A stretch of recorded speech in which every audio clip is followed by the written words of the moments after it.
इसमें इनॉल बनेगी तो ऐसी बन जाएगी। वाओ, ये तो कॉन्जुगेशन में भी आ गई। जी हाँ, तो इसका मोर हो जाएगा, यहाँ बन तो जाएगी इनॉल, ऐसा कोई कॉन्जुगेशन का बेनिफिट नहीं मिलेगा, तो ये थोड़ी ज्यादा हो जाएगी। ये तो आंसर है, और ऑफ कोर्स ये नहीं। और भी कुछ हो सकता है, सी और डी भी है। और ये बाबा, सी में तो चमत्कार है। कैसा? फर्स्ट वाले को अगर आप देखेंगे तो वो तो पूरा का पूरा फिनॉल बन जाएगा। ये तो निश्चित मोर है, तो पूरे मोर ही नाच रहे हैं बारिश में, है ना? ये नहीं है, तो ये आंसर है सेकंड हैज लेस इनॉल डेफिनेटली। और फोर्थ लास्ट वाला, लास्ट वाले में भी मजा है। देखिए कैसे, आप देखें, एक अगर इनॉल बने तो कॉन्जुगेशन, और दूसरा भी बन जाए, एरोमेटिक हो जाएगा, डबल डबल इनॉल। अरे मजा आ गया। और इसमें इतना कोई खास नहीं है। ठीक है, कॉन्जुगेशन आएगी, बड़ा बिग डील। पहले में तो अरोमेटिसिटी आ रही है, अरे तो शानदार है पहले वाला, दूसरे में दम नहीं है। A C D are the answers. Yes. अगला question, considering the following compound, the number of enolizable hydrogen atoms is। enolizable hydrogens पूछी है, कौन सी होती है? अगर sp3 हाइब्रिड कार्बन पड़ोस में है, सी डबल बॉन्ड ओके, तो उससे जुड़ी हुई हाइड्रोजन इनोलाइजेबल होती है। अल्फा हाइड्रोजन, अल्फा हाइड्रोजन ऐसी है इनोलाइजेबल। सारी अल्फा है, हाँ। तो 1 2 3 4 5 6 7 8 9 10 हाइड्रोजन्स है जो इनोलाइजेबल है। Done? Done. The decreasing order of enol contents of the following compounds in the liquid phase is। enol content पे लगाना है, और ध्यान रखना C डबल बॉन्ड O जैसे जैसे इलेक्ट्रॉन डोनेटिंग ग्रुप से जुड़ेगा, enol content कम हो जाएगा। अच्छा, इलेक्ट्रॉन डोनेटिंग है, पुअर इनॉल है, एस्टर्स का बहुत घटिया इनॉल होता है। अच्छा, डाइकार्बोनाइल सबसे मस्त है, बिल्कुल। रिंग ज्यादा अच्छा है ओपन चेन से, बिल्कुल। और एस्टर तो कीटोन से कम है। 1 2 3 4 डिक्रीजिंग फ्लैट। रिपीट करो, साइक्लोपेंटेनोन में तो लोन पे रिपल्शन था, नफरत कीटोन में, और वही नफरत बदल जाएगी प्यार में। कब? अगर आप यहाँ पे OH लगा दें, ऐसे हाइड्रोजन बॉन्डिंग का मजा आएगा, बड़े दिल में खुशी होगी। इसमें इनॉल कंटेंट ज्यादा हो जाएगा। कोई बहुत महान कर दो, मैं तीर नहीं मार लिया। रिंग में इनॉल कंटेंट ज्यादा हो जाता है कीटोन्स में ओपन चेन के उनके मुकाबले, एक जनरल नियम है, ठीक है ना? तो इस वजह से 2 थोड़ा सा ज्यादा होगा 3 से, जिसमें इनॉल बस मामूली ऐसी बन जाएगी। और 4 एस्टर तो सबसे घटिया है, ठीक है, बस ऐसे ही। Tautomerism is possible in which of the following compounds? इनमें से किन कंपाउंड्स में टॉटोमरिज्म? अच्छी बात है, देखते हैं।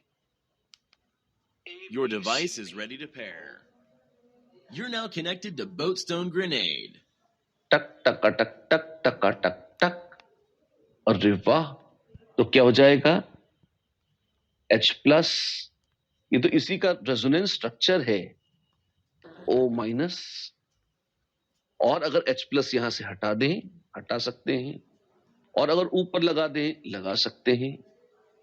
लो जी, क्या टॉटोमर हो गया? हाँ, बन गया, संभव है। यस। बी में भी संभव है, बिल्कुल। फिनॉल तो बहुत शानदार। सी में, हाँ क्यों नहीं, देखे तो थे, ये सारे एग्जाम्पल देखे हैं हमने। H+ निकला, H+ निकला, तो उससे क्या हुआ? यहां पे माइनस आया, टक टकड़क टक टकड़क टड़क, ऐसे। जी हां, ऐसे ये बन गया। तो टॉटोमरिज्म अरे जम के होगा, और फिर तो डी में भी होगा। चेक तो कर ले भाया। H है जरूर, sp3 कोई नहीं है। अगर sp3 नहीं है तो इनोलाइजेबल नहीं है हाइड्रोजन, इसमें नहीं होगा टॉटोमरिज्म, सॉरी। ABC टॉटोमराइजेबल है, डी नहीं है। EFGH देखें, E बड़े मजे से यहां पे टॉटोमरिज्म हो जाएगा। यस। F मरण होगा। क्यों? आप देखें, गलती से भी अगर ये इनॉल बन गई तो ये कैसी है? ये एंटी एरोमेटिक है। जानते बूझते कौन अपनी बैंड बजवाएगा, है ना? ये फूल कभी इनॉल नहीं बनाएगी, विनॉल बनते ही मौत नाचने आ जाएगी। ऑक्साइम, जी हां, N double bond OH oxime है। ऑक्साइम्स, वेल, नाइट्रोसो और ऑक्साइम्स में भी टॉटोमरिज्म होता है। थोड़ी देर बाद बताएंगे भी आपको, ये आगे आ गया है, अभी थोड़ा सा साइड में रख लीजिए। आंसर तो इसका सही है, कैसे होगा एक्सप्लेनेशन आगे दे देंगे। और इसमें अल्फा अल्फा सारे sp3 हैं, सॉरी sp2 हैं, और जो sp3 था इसमें हाइड्रोजन नहीं है, इसमें नहीं कर पाएंगे। तो पहले ABC 3 थे, इसमें C और G 2, 3 और 2 5 कंपाउंड्स पर टॉटोमरिज्म पॉसिबल है, जिसमें एक उधारी करी हमने, ऑक्साइम्स समझाए नहीं थे, बताएंगे ना अभी कब। एक बार जरा इनॉल कंटेंट निकाल लें, फिर थोड़े दूसरे मॉलिक्यूल्स आएंगे, उनमें हम ऑक्साइम्स की बात कर लेंगे। बड़ा आसान है, आप देख लेंगे, डिफिकल्ट नहीं है, एक बार इसकी बात करते हैं। Arrange the following compounds in the increasing order of their percentage इनॉल content. अगला क्वेश्चन, इनॉल कंटेंट किसका ज्यादा होगा? आओ देखें, पहले इनॉल बनाए तो सही। इसमें बना ली इनॉल, ऐसे OH, हाइड्रोजन बॉन्डिंग कर ली। इसमें कुछ एंटी एरोमेटिक तो नहीं हो रहा ना, ना ऐसा तो कुछ नहीं हो रहा, उल्टे बढ़िया लग रहा है। रिंग है, आजू बाजू डाई कार्बोनाइल है इस तरीके के, तो अच्छी फीलिंग आ रही है। हाइड्रोजन बॉन्डिंग से स्टेबलाइज भी हो रहा है, मस्त इनॉल कंटेंट होगा, बढ़िया होगा, कोई कारण नहीं है खराब होने का। बी में क्या करेंगे?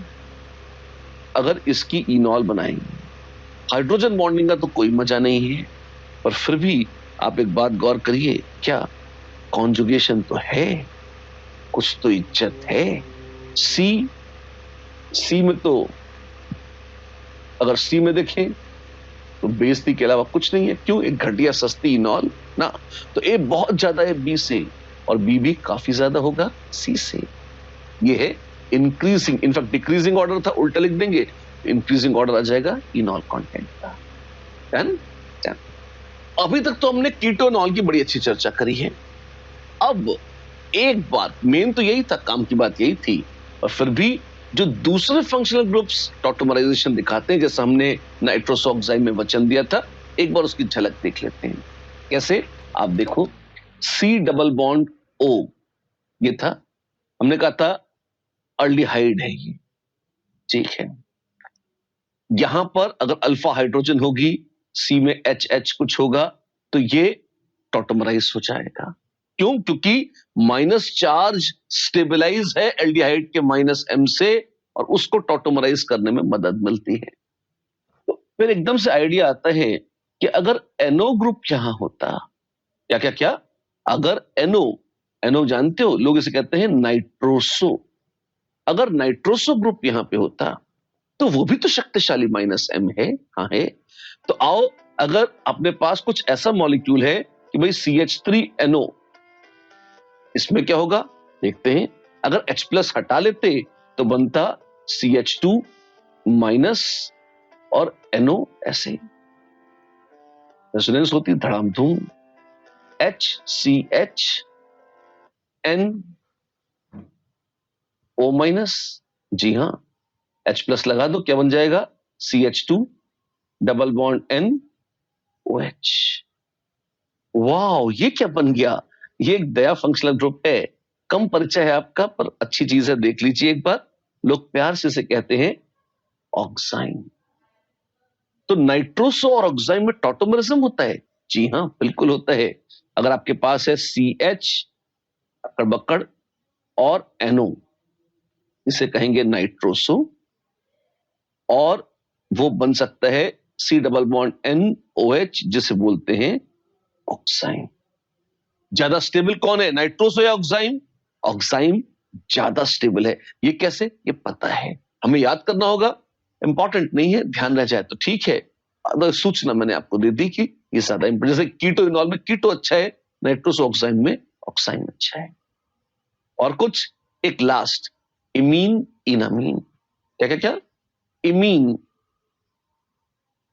और इनामीन, इनामिनाडी का कैसा है ये देखिए, C डबल बॉन्ड NH, ये है इमीन, ठीक है भैया। और अगर इसमें कोई अल्फा हाइड्रोजन लगी हो, लगा लो। क्या करेंगे? फिर से वही कहानी, H+ हटाओ, माइनस लगाओ, टंग टंग कुदाओ और ऊपर H+ लगा दो। तो आपके पास था C टैंग टैंग H और CN कुछ ऐसा सिस्टम, कुछ मतलब अब वो H लगाओ, R लगाओ, आपकी श्रद्धा है। यहां टॉटोमरिज्म हो सकता है। कैसे? आप ये देखोगे कि ये तो वैसा ही रहेगा, कुछ चीजें पता चल जाएंगी, कुछ चीजें पलट जाएंगी। कैसे? वो डबल बॉन्ड यहां आ जाएगा और H यहां, देखो ये यहां और डबल बॉन्ड यहां, ऐसे एक्सचेंज। अच्छा, तो ये क्या बना? ईन में अमीन लग गया, इनामीन बन गया। ज्यादा स्टेबल कौन है? इमीन। इनामीन ज्यादा स्टेबल नहीं होते।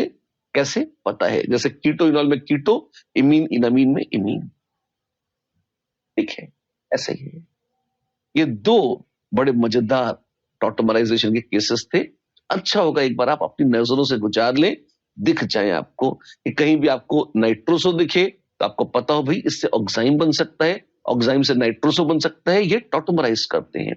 इमीन से इनामीन बन सकता है, इनामीन से इमीन बन सकता है, ये भी टॉटोमराइज कर सकते हैं। कैसे पता? बस पता है। That's it. चलो, ये तो बात हुई और बड़ी भव्य चर्चा हुई किसकी? टॉटोमरिज्म की। अब बच्चों के मन में एक शक बराबर रहता है कि भाई कोई दो आइसोमर दे दिए, अब पूछा बताओ क्या रिलेशन है। वैसे कम लोग पूछते हैं, लेकिन मान लो कोई गले ही पड़ गया कौन सा ये फंक्शनल आइसोमर है, ये फलाने हैं, ढिमकाने हैं, क्या है, तो हम क्या बोलेंगे? इसके लिए एक छोटी सी ट्रिक है। ट्रिक क्या? एक अप्रोच है। सच तो ये कि कॉमन सेंस बेस्ड है, पर फिर भी देखो, अगर कहीं टॉटोमरिज्म है, अच्छा तो टॉटोमरिज्म है तो टॉटोमर तो सब पे प्रेसिडेंस ले लेते हैं कि भैया टॉटोमर है तो भैया टॉटोमर है ना। और टॉटोमर तो आपको याद ही है, कीटो इनॉल, नाइट्रोसो ऑक्साइम या इमीन इनामीन, इस तरह से है। तो जैसे ही कहीं दिखता है टॉटोमरिज्म है, आपको थोड़ा सा लर्न भी करना पड़ेगा, वो 3-4 स्टैंडर्ड केसेस। आपने बोल दिया टॉटोमर है, बात खत्म हो गई, आगे कोई पूछता ही नहीं है। लेकिन जो 5 ऑफिशियल थे, कौन सा? Chain isomerism, position, ring chain, functional और मेटामरिज्म, उनमें कोई प्रायोरिटी ऑर्डर है? आमतौर पर अगर रिंग चेन को गिनते हैं तो थोड़ा सा अलग है, अदरवाइज इस तरह से ऑर्डर है। रिंग चेन को गिनते हैं मतलब, अब आप देखिए इसे एक रिंग है, अगर चेन में आ गया, वैसे तो एक फंक्शनल ग्रुप आ गया, कौन सा? अल्कीन। अगर आप चाहें तो इसे फंक्शनल में पटक सकते हैं।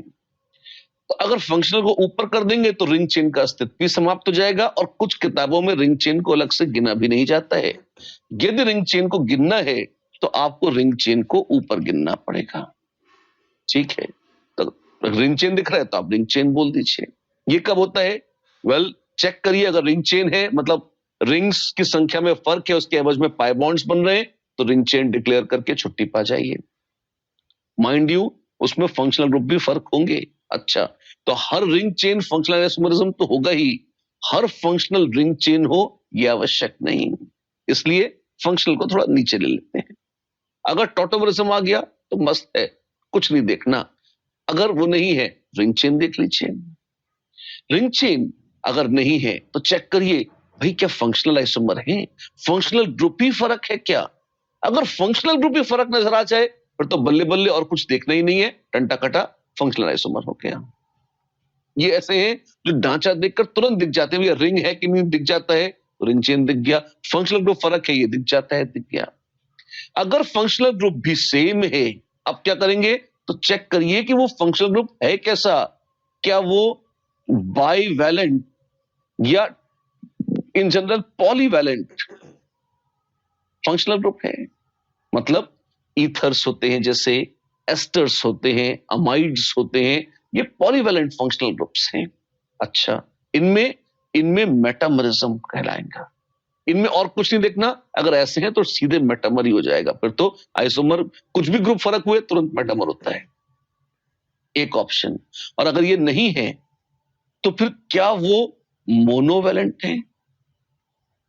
अगर वो मोनोवैलेंट फंक्शनल ग्रुप है, जैसे OH है या NH2 ग्रुप है, प्राइमरी अमीन्स हैं, तो आपके पास फिर ऑप्शन है कि फिर चेक करिए, फंक्शनल ग्रुप को हटा के देखिए कार्बन चेन तो सेम है क्या। अगर कार्बन चेन सेम है तब तो वो पोजीशन आइसोमरिज्म में खाली लोकेशन का फर्क होगा। और अगर कार्बन चेन ही फर्क है तो सबसे पहले उसे चेन आइसोमरिज्म बोल दीजिए, पोजीशन तक जाने की तो नौबत ही नहीं आएगी।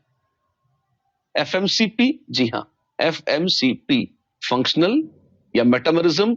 सच तो है कि मेटा और चेन का कोई तुलना ही नहीं है। पॉलीवेलेंट है तो मेटा हो गया, मोनोवेलेंट है तो चेक करिए या तो चेन होगा, और चेन नहीं हुआ तो फिर पोजीशन आइसोमरिज्म हो जाएगा। दैट्स इट, ऐसे देखते हैं। टॉप प्रायोरिटी ऑफ कोर्स अगर है तो टॉटोमरिज्म को ऐसा करके बोल दिया जाता है। That's the way it is. Please note, ये कोई आईयूपीएससी रिकमेंडेशन नहीं है, ये स्टैंडर्ड टोटके हैं जो केमिस्ट्री टीचर्स ने आपस में डिजाइन कर लिए होते हैं। ठीक है, चलिए तो आइए देखते हैं एक क्वेश्चन को। Find the relation between the following compounds. Compound दे रखे हैं, रिलेशन पूछा है, मैच करते हैं, देखते हैं क्या मैचिंग है, क्या फर्क है।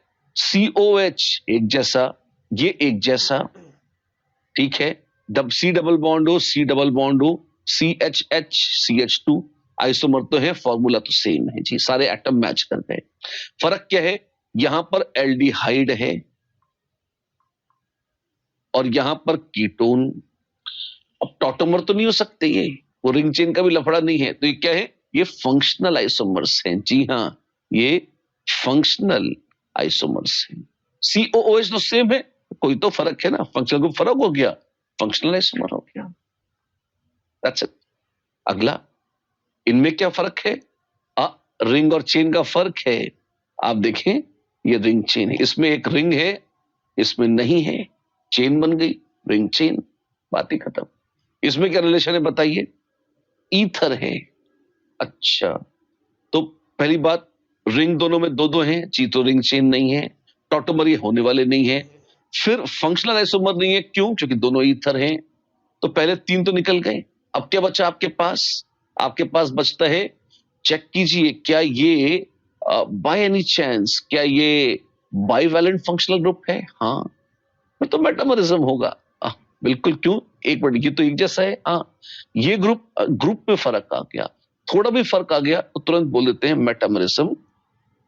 तो मेटामरिज्म आसान है, शानदार है।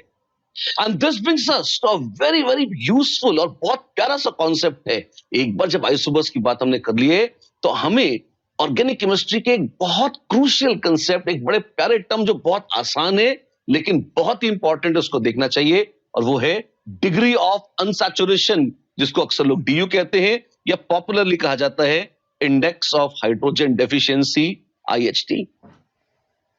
मुझे व्यक्तिगत तौर पर इंडेक्स ऑफ हाइड्रोजन डेफिशिएंसी ज्यादा पसंद है, ज्यादा एक्यूरेट नाम है। DU थोड़ा सा गोलमाल और कंफ्यूजिंग नाम है, उसमें थियोरेटिकल एरर भी है और चल गया है, इसलिए दोनों नाम पॉपुलर है। देख लीजिए है क्या भला, ये समझाते हैं आपको। इनफैक्ट आमतौर पर तो रटा दिया जाता है, आपको डिराइव करके दिखाते हैं। देखिए, हमारे साथ बने रहिए। अगला पेज देखते हैं, क्यों, थोड़ी जगह चाहिए लिखने की, इसलिए। मान लो कोई भी ऑर्गेनिक कंपाउंड है, carbon carbon carbon carbon carbon, ऐसी चेन है।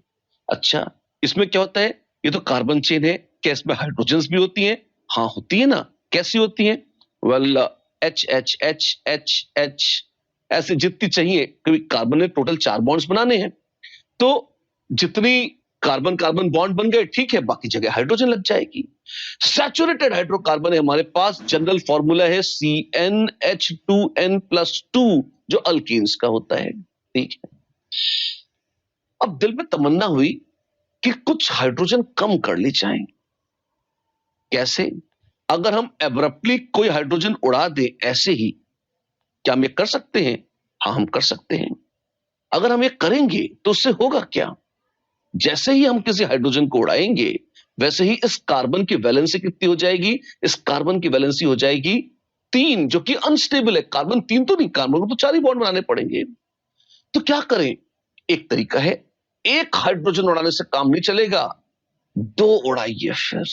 अच्छा, कहां पे? बाजू वाले से उड़ा दो, इधर या उधर, कहीं से भी एक उड़ा दो। अरे, अब क्या करें? अब दोनों कार्बन गड़बड़ हो गए। अच्छा, इसके भी 3 बॉन्ड्स, उसके भी 3 बॉन्ड्स, तो उनको आपस में एक बॉन्ड से जोड़ दो। आपने डबल बॉन्ड बना दिया। हाँ, स्टेबल है। हाँ, हर कार्बन के 4-4 बॉन्ड बन गए, स्टेबल है। पर आपने तो एक पाई बॉन्ड बना दिया। हाँ, हमने एक पाई बॉन्ड बना दिया, तो 2 हाइड्रोजन हटाए तो एक पाई बॉन्ड बनाया। 2 हाइड्रोजन गए तो एक पाई बॉन्ड बना। लोगों ने कहा एक और बनाना है। पढ़ा नहीं कैसे? 2 हाइड्रोजन हटाया, ले बेटा एक और बना ले। आपने तो ट्रिपल बॉन्ड बना दिया। हाँ, हम नहीं चाहते थे, कोई बात नहीं, लगा देते हैं वो हाइड्रोजन। हम तो एक और इधर डबल बॉन्ड चाहते थे, तो ऐसे बना लिया। 2 हाइड्रोजन हटाई, फिर से बना दिया।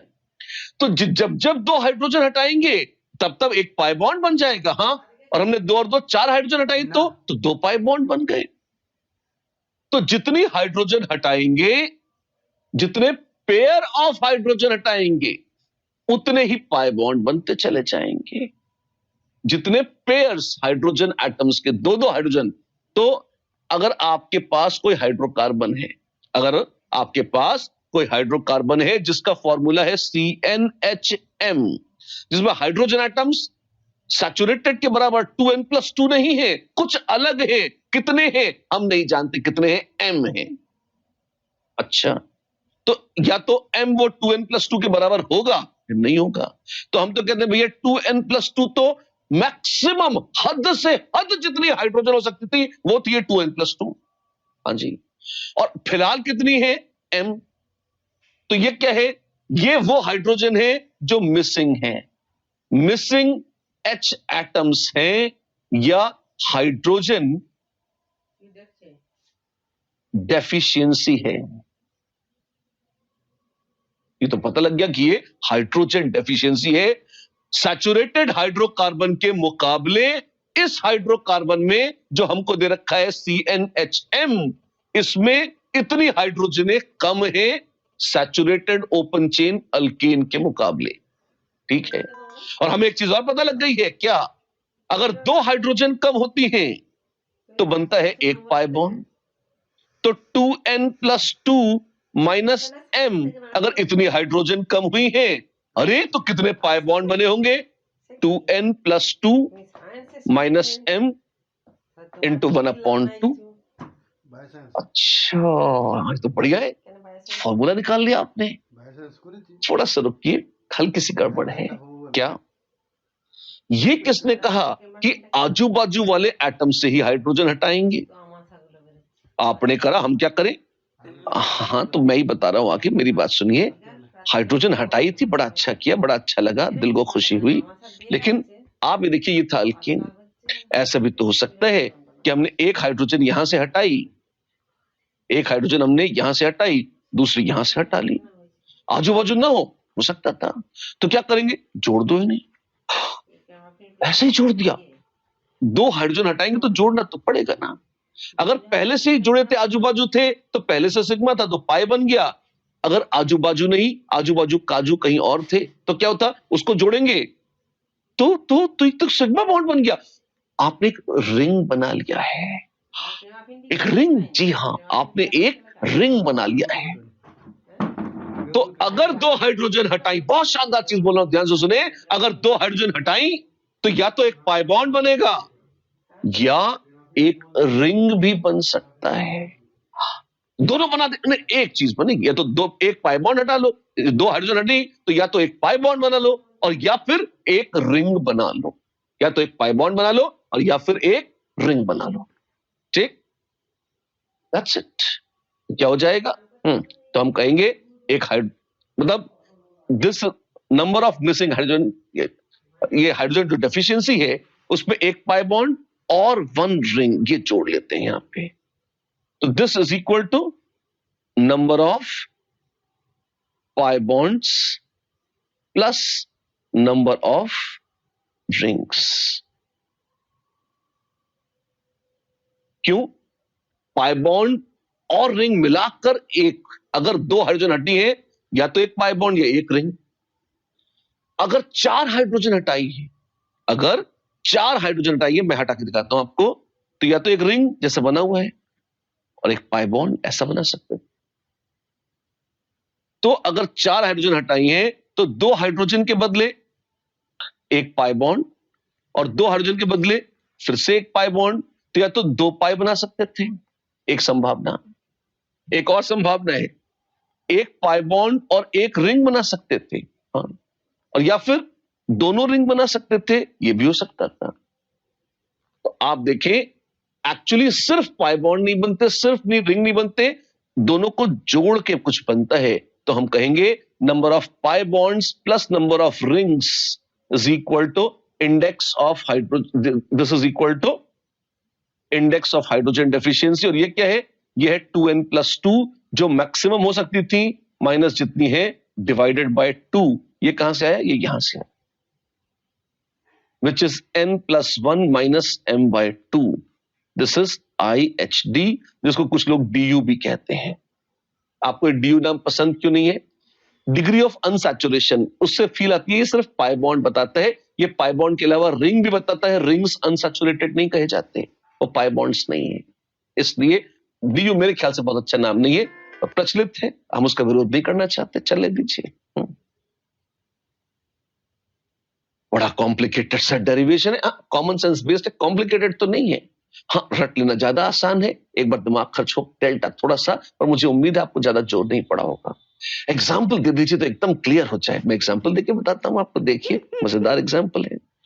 ये क्या है? यहां पहले लुक्स देखिए क्या है। इसमें IHD degree of unsaturation DU बराबर किसके है? Number of pi bonds plus number of rings के। आंखों से देख के बताइए, क्या इसमें आपको कोई पाई बॉन्ड दिख रहा है? ना। और कोई रिंग दिख रहा है? ना। तो DU कितनी है? 0। इसको देखिए, कोई पाई बॉन्ड दिख रहा है? हाँ हाँ, कितने? 1 और 1 2। कोई रिंग दिख रहा है? नहीं। तो DU कितनी है? 2। अच्छा, ऐसे करते हो। हाँ, यहां देखिए, आपको कोई पाई बॉन्ड दिख रहा है? ये तो C डबल बॉन्ड O है। जो भी है दिख तो रहा है ना, पाई बॉन्ड ये कहीं भी हो, CCO CO CNO कहीं भी हो, पाई बॉन्ड होना मांगता है। हाँ है 1। और रिंग हाँ है, दिखता है 2। अच्छा, ऐसे निकालते हैं। डायरेक्ट स्ट्रक्चर दिया है तो सीधे निकाल लीजिए, number of pi bonds plus number of rings. एक और, जैसे मान लो ये बना हुआ है, वाओ, कितने रिंग्स हैं? 2 रिंग्स हैं। कितने पाई बॉन्ड है? कोई नहीं है। तो पाई बॉन्ड 0, रिंग्स 2, तो IHD कितना? 2। ऐसा हो जाए। ये तो काफी आसान लग रहा है। आसान ही है, मुश्किल कहां है? वो आपने फॉर्मूला पता नहीं क्या निकाल दिया, उससे समझ में नहीं आ रहा हमारे। कोई बात नहीं, उसको भी समझा लेंगे। पहले थोड़ा सा तमाशा देखिए। ये क्या? इनकी DU निकाल दीजिए जरा। कितनी गंदी है ये। लेकिन नहीं तो है, कौन सी बहुत बड़ी बात है। पहले तो छोटे छोटे कराए थे आपने। हाँ, एक डाउट आ गया हमें। क्या? वो हमने वो मैथ्स में प्रॉब्लम थी ना, बहुत पहले बचपन में करी थी कि भाई इसमें कितने ट्राइंगल हैं गिनो। तो गिनते थे, तो हम जब छोटे बच्चे थे तो हमने गिने कि भैया ये एक ट्राइंगल है, ये दूसरा ट्राइंगल है, ये तीसरा ट्राइंगल है। तो जो ज्यादा ज्ञानी लोग थे उन्होंने कहा हाँ हाँ ये तो है, ये चौथा ट्राइंगल भी है। तो हमारा आंसर गलत हो गया। और फिर हमको ये लगा कि 4 है, तो किसी ने कहा नहीं नहीं ये बड़ा वाला 5वां भी है, ऐसे गिन लो। ठीक है, तो सारे रिंग ट्राइंगल गिना करते थे मैथ्स में। हाँ जी। अब आप केमिस्ट्री में कह रहे हो कि साहब ये 2 रिंग है। अब मैं रिंग गिन के दिखाता हूँ, है ना। ये बच्चा बोल रहा है ना, कि एक रिंग ये है जी, 1 2 3 4 5, एक रिंग। 1 2 3 4 5 6, ये दूसरा रिंग। एक और रिंग उसी मैथ्स वाली स्टाइल में गिनता हूं मैं, ये टिंग टिंग टिंग टिंग टिंग टिंग टिंग टिंग टिंग टिंग। क्या टिंग टिंग कर दिया? ये थोड़ा डार्क कलर है कि दोबारा करके दिखाता हूँ। मान लो यहां से दो, ये ऐसे ऐसे रिंग बनाओ, ऐसे ऐसे ऐसे ऐसे चले जाओ। ये तो एक बड़ी वाली रिंग भी तो आ गई ना ये। हाँ जी, तो 3 रिंग्स गिनने में आ रही है। मुझे तो कंफ्यूजन हो रहा है, आपने तो 2 ही गिन दी। आप कैसे 2 गिन दी? ये डाउट कई बार बच्चे पूछते हैं। इसका आंसर क्या है? इसका आंसर है केमिस्ट्री में, ऑर्गेनिक केमिस्ट्री में जो रिंग है, पहली बात तो वो मैथ्स की स्टाइल में नहीं गिने जाते। अच्छा, हम कैसे गिनते हैं? इसका भी बड़ा सुंदर लॉजिक है, बताता हूं आपको, मजा आएगा आपको। एक बात बताओ, चलो इसमें तो डाउट नहीं है, इसमें कितने रिंग्स हैं? 1। क्या क्या क्या? इसमें कितने रिंग्स हैं? ये कंपाउंड है, कितने रिंग्स हैं? 1। और अगर मैं इस रिंग का एक बॉन्ड तोड़ दूं, अब कितने रिंग बचे? 0। तो मैं ऐसे डिफाइन करता हूं कि रिंग गिनते कैसे हैं ऑर्गेनिक में, कि मिनिमम जितने बॉन्ड तोड़कर सारे रिंग खत्म हो जाएं, उतने रिंग थे। क्या क्या क्या क्या? दोबारा बोल। मिनिमम, कम से कम जितने बॉन्ड तोड़े, सिग्मा बॉन्ड्स तोड़ तोड़ के सारे रिंग खत्म कर दो मॉलिक्यूल में, तो कह सकते हो कि ओरिजिनल मॉलिक्यूल में उतने ही रिंग थे। जैसे यहां पर क्या था? एक रिंग है। कैसे पता लगा? एक बॉन्ड तोड़ते ही सारे रिंग खत्म हो गए, तो हमने कहा एक रिंग था। अच्छा, ऐसे ही मान लो ये ढांचा है, पायखाना হয়নি তো ভালো हमारा दावा था 2 रिंग है। कैसे? एक बॉन्ड तोड़ा ऐसा, दूसरा बॉन्ड तोड़ा ऐसा, अब कोई रिंग बचा ना। 2 बॉन्ड तोड़ते ही सारे रिंग्स खत्म हो गए। अच्छा, तो कितने रिंग्स थे? हम कहेंगे 2 रिंग्स थे।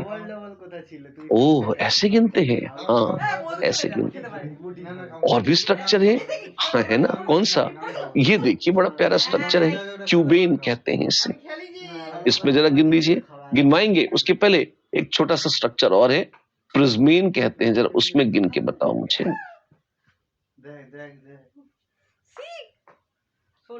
थ्री डायमेंशनल मॉलिक्यूल है, शानदार नाम होता है इसका प्रिज्मीन। C4H4 अद्भुत मॉलिक्यूल है। लोगों ने कहा इसमें जरा गिन के बताइए कैसे गिनेंगे।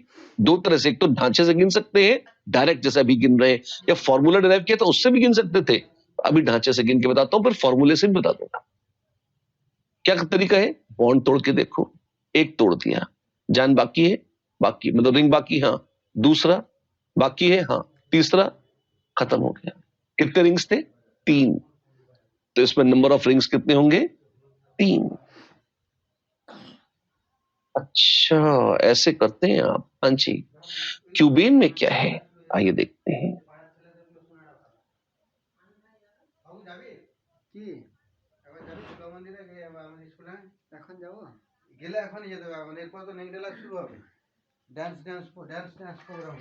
ये क्यूबेन बनाई।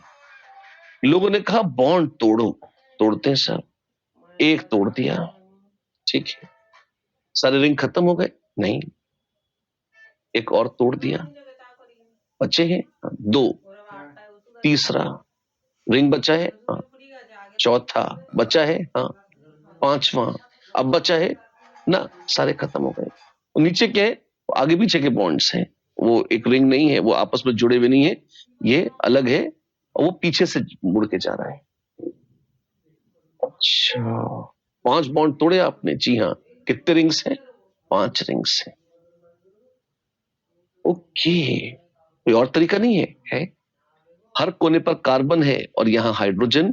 फॉर्मूला देख लीजिए इसका, यह है C8H8। अच्छा, फॉर्मूले से निकाल रहे हो? हाँ, हम भी निकालते हैं, चलो। CnHm से अगर तुलना करें तो N की वैल्यू आ गई 8 और M की वैल्यू भी आ गई 8।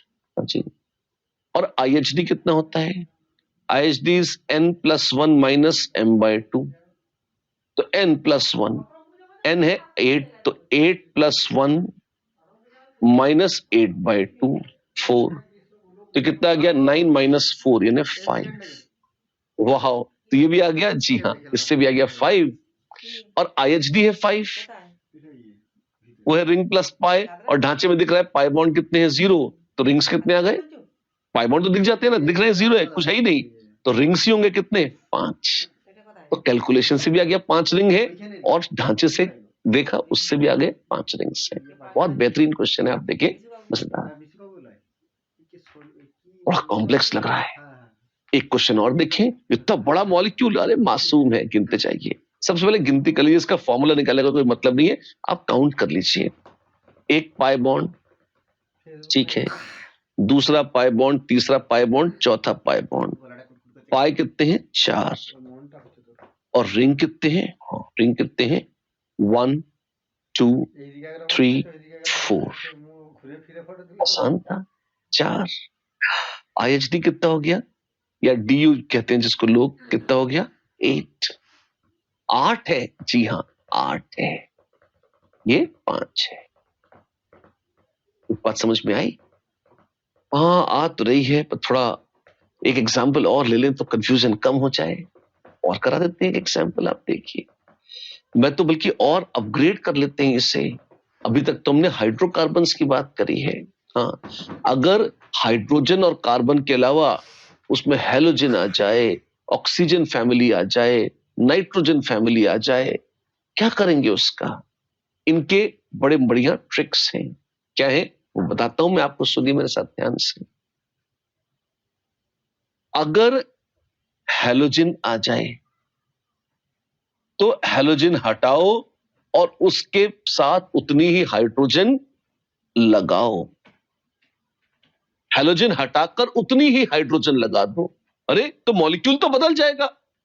ट्रिक है कि भाई मान लीजिए किसी ने कहा कि मेरे पास है C3H7Cl, हाँ जी, तो मैंने कहा ठीक है ये तो अलग कंपाउंड है, एक दूसरा सोचो तुम, C3H7 और Cl हटाओ और H लगा दो, H यानी कि C3H8।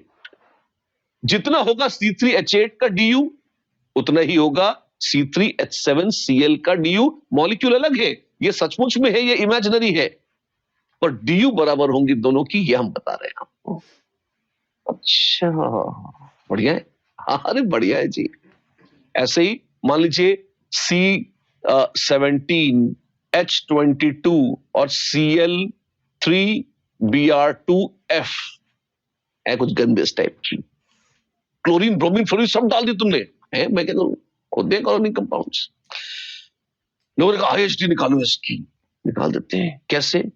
मैंने कहा कितने हैलोजन है, तो अलग अलग है, कोई फर्क नहीं पड़ता, सबका मालिक एक हाइड्रोजन, 3 2 5 और 1 6, तो 6 हैलोजन हटाओ और 6 हाइड्रोजन जोड़ दो, C17H22 + 6, ऐसा कर लो, कितना हो गया C17H28, ठीक है।